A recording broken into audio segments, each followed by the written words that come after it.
Obviously, the FAC's done lots of work around AI over the last year or two, and we're seeing this shift to non-consensual platforms, as I like to call them, that are using people's works often without their permission, or without the explicit permission of people. Sometimes it's implied through the contracts they've signed with other organizations that have licensed their work without them necessarily being aware of it. You can't go watch an AI play live. The AI can't employ a lighting engineer.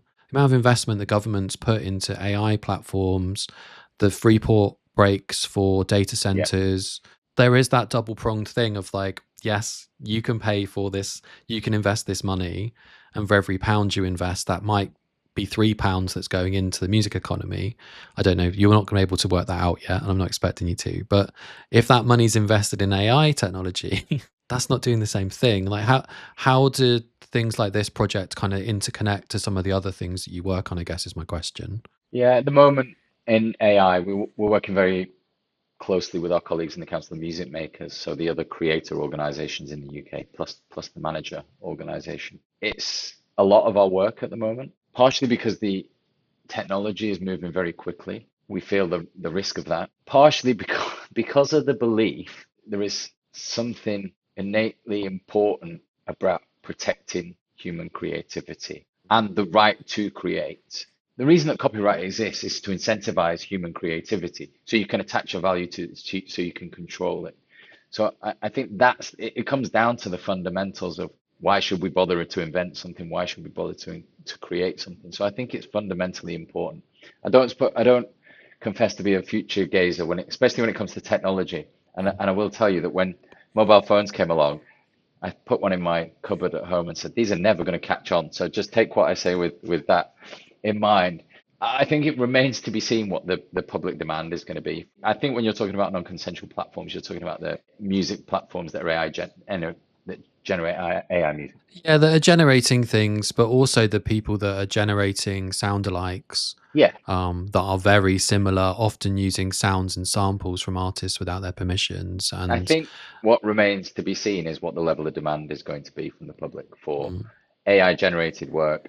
That human connection element that's the essence of live music, I think. I'm not concerned in that sense. However, it's only 2.5 years ago we were talking about NFTs taking over the world, and it was probably only a decade ago that everyone was going wild for mobile ringtones, and where are they now? So Crazy Frog's living on his yacht, though. yeah, exactly. But well, people made money from that for sure. But Mm, my point is, it hasn't diminished the appetite for music and for human-made music. And when you yeah. look at the stats for where AI-generated music is landing in terms of consumption and how much of it is not being consumed at all, etc. Not to say it's not a problem in terms of erosion of the royalty pool, and for just the sheer attention drain on humanity that all of that stuff creates. So I'm not saying that's not an issue. We as I say, we work with our colleagues in the creator bodies around ensuring that the right to have a say how their work is used remains with creators. So I think maybe you touched on this in your question when you talked about non-consensual platforms and those that license to them. I think you're talking about the deals that have been struck by some of the major labels with some of the large.